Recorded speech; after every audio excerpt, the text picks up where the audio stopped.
जय हिंद साथियों, कैसे हो आप सभी। मैं आकाश कुमार आपका एक बार फिर से स्वागत करता हूं आपके अपने परिवार सरल एग्जाम पर। साथियों, सबसे पहले सटीक आंसर लेके आया हूं मैं आपके सामने।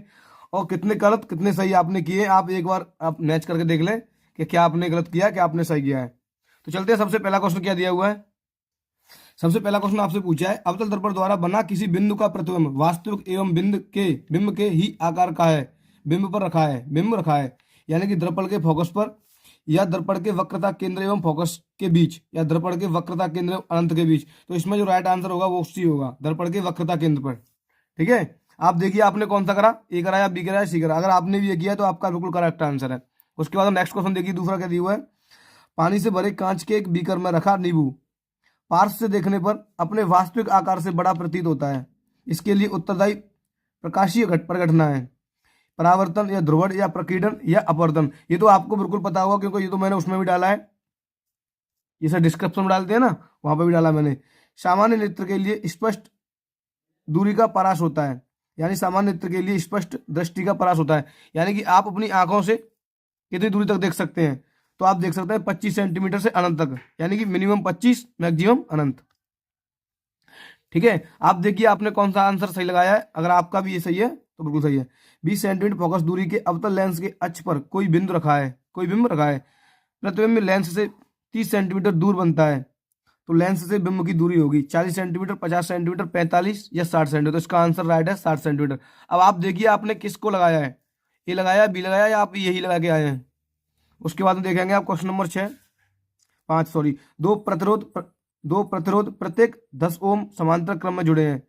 संयोजन के सिरों पर 10 वोल्ट की बैटरी जुड़ी है। प्रति सेकंड प्रवाहित आवेश की मात्रा क्या होगी, 4 कूलम या 2 कूलम या 1 कूलम या 3 कूलम। तो इसका आंसर भी बी है, 2 कूलम प्रति सेकंड। ठीक है, क्वेश्चन 6 देखेंगे। ये आपसे थोड़ा मिलान के लिए पूछा है और मात्रकों से पूछा है।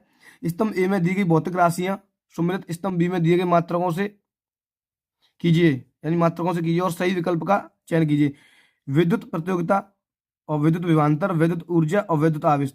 ये आपसे पूछा है। देखो ये पहला होता है, पहले का जो मात्रक होता है वो होता है ओम मीटर। क्या होता है, ओम मीटर। ठीक है, तो पहले का देख लो यहाँ पर ये मिल रहा है। ठीक है, दूसरे का होता है विद्युत विभवांतर का होता है, क्या होता है, जूल प्रति कूलम, जूल प्रति कूलम। तो इसमें यही ऑप्शन मिल रहा है। ठीक है, इसका आंसर यही हो जाएगा, राइट आंसर।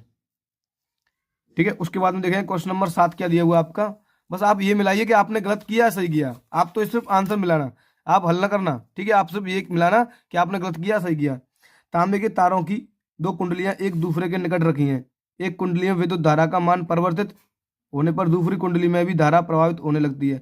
इस पर घटना का कारण है वैद्युत प्रेरण, चुंबकीय प्रेरण, या अन्योन्य प्रेरण, या स्वप्रेरण। तो इसका जो आंसर होगा वो होगा सी, अन्योन्य प्रेरण। नंबर 8 की बात करते हैं। क्वेश्चन नंबर 8 की, निम्नलिखित रासायनिक समीकरण को पूरा कीजिए। जब आप इसे पूरा करेंगे ना, यानी बोल रहा है यहाँ पर क्या आएगा, इसने ये पूछा यहाँ पर क्या आएगा, तो यहाँ पर ये सी ए ओ एच का उल्टो है, सी ए ओ एच का उल्टो ऐसा आएगा। किसी बच्चे ने ये लगाया है, लेकिन इस वाला ऑप्शन ये वाला सही है। ठीक है, रासायनिक अभिक्रिया है एफ ई एस प्लस सी यू एस ओ फोर ए क्यू, यानी कि इसका जो आप कौन सी अभिक्रिया है, ये पूछ रहा है आपसे कौन सी अभिक्रिया है। तो ये संयोजक अभिक्रिया, द्विग अपघटन अभिक्रिया, अपघटन अभिक्रिया। तो इसमें विस्थापन अभिक्रिया है। कौन सी, विस्थापन। बेकिंग सोडा का सूत्र आपसे पूछा है, ये आपको बहुत अच्छे से याद होगा, CaO CO, Cl2 NaHCO3। इसमें यही होता है NaHCO3। इसका आंसर बी, बिल्कुल आप एकदम सही जवाब है। ठीक है, क्वेश्चन नंबर 11 पे देखते हैं क्या दिया हुआ है। निम्नलिखित में असंतृप्त हाइड्रोकार्बन है CH4, C2H4, C3H8 या C4H10। तो इसका आंसर बी होगा C2H4। ओके, नाइट्रोजन से द्विपरमाणु अणु में आबंध होता है, एकल बंध, द्विबंध या त्रिआबंध या कोई बंध नहीं। तो इसमें होता है त्रिआबंध। ठीक है, उसके बाद देखिए क्वेश्चन नंबर 13, निम्नलिखित में समजाति श्रेणी है। तो इसमें यही आंसर है इसका ए, CH3OH तथा C2H5OH। ओके, क्वेश्चन नंबर 14 देखेंगे। 14 क्या दिया हुआ है। 6 कार्बन वाले अणु ग्लूकोज का 3 कार्बन वाले अणु पायरुवेट में विखंडन होता है। यह प्रक्रम होता है कोशिका द्रव्य में, माइटोकॉन्ड्रिया में, केंद्रक में, डीएनए में। तो इसका आंसर होगा माइटोकॉन्ड्रिया में। ठीक है, उसके बाद में देखिए आपने कौन सा आंसर लगाया है, आप चेक करिए अपना कि आपने यही लगाया क्या।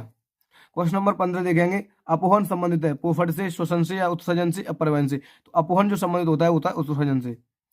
निम्नलिखित में से कौन सा जंतु हार्मोन है, में से कौन सा जंतु हार्मोन है। जंतु हार्मोन आपसे पूछा है, इसमें कौन सा है। ठीक है, तो आप देखेंगे एड्रिनल, एड्रिनिल और साइटोकाइनिन ऑक्सिन या जिब्बेरेलिन। तो इसका जो आंसर होगा ये ए हो जाएगा, ठीक है। और 70 लगाएंगे, एकल पौधे से अनेक पौधे संक्रमण मुक्त परिस्थितियों में उत्पन्न करने की तकनीक कहलाती है। क्या पूछा आपसे, एकल पौधे से अनेक पौधे संक्रमण, यानी एक पौधे से अनेक पौधे किस तरीके से बनते हैं, ये होते हैं बीजाणु समान संघ द्वारा, किसे, बीजाणु समान संघ, ठीक है। 18 क्लोरोफिल आवश्यक है। क्लोरोफिल यानी कि जिसे पत्तियों का रंग भी हरा होता है, तो आपसे पूछा है तो ये होता है प्रकाश संश्लेषण के लिए, उत्सर्जन के लिए नहीं होता, श्वसन के लिए नहीं होता, वाष्पोषण के लिए नहीं होता, ठीक है। इसके आंसर ये होगा प्रकाश संश्लेषण के लिए। पारतंत्र का भौतिक कारक है, पारतंत्र का भौतिक कारक है ताप, पौधे, जंतु या सूक्ष्म जीव। तो इसका जो आंसर होगा वो होगा 19 का ए, ताप, ठीक है। उसके बाद 20 क्वेश्चन क्या पूछा, निम्नलिखित में से कौन शीर्ष मांसाहारी है, यानी कि सबसे बड़ा मांसाहारी है, यानी इनमें से सबसे बड़ा मांसाहारी कौन सा है। सांप, खरगोश तो खाता ही नहीं है, बकरी नहीं खाती है, सांप भी होता है लेकिन सांप आंसर नहीं होगा, क्योंकि सांप से भी बड़ा मांसाहारी शेर होता है, ठीक है। तो वीडियो कैसी लगी मुझे कमेंट में बताना एक बार, और सभी पेपरों का सॉल्यूशन देखने के लिए हमारे प्लेलिस्ट में आना, क्योंकि प्लेलिस्ट बना दी मैंने, वहाँ पर सभी पेपरों का सॉल्यूशन दिया है। अगर आप पूरा पेपर का सॉल्यूशन देखेंगे, संपूर्ण सॉल्यूशन दिया हुआ है वहाँ पर, और ऑब्जेक्ट का सॉल्यूशन अलग दिया हुआ है, ठीक है। तो कमेंट करके बताना कि भैया वीडियो कैसी लगी, नेक्स्ट पेपर के लिए तैयार रहें आप, और आप, मुझे उम्मीद है कि आप बहुत अच्छी से अपनी तैयारी कर रहे होंगे। तो बस लास्ट समय में हिम्मत ना आ रहे और अच्छे से तैयारी करें। जय हिंद, जय भारत।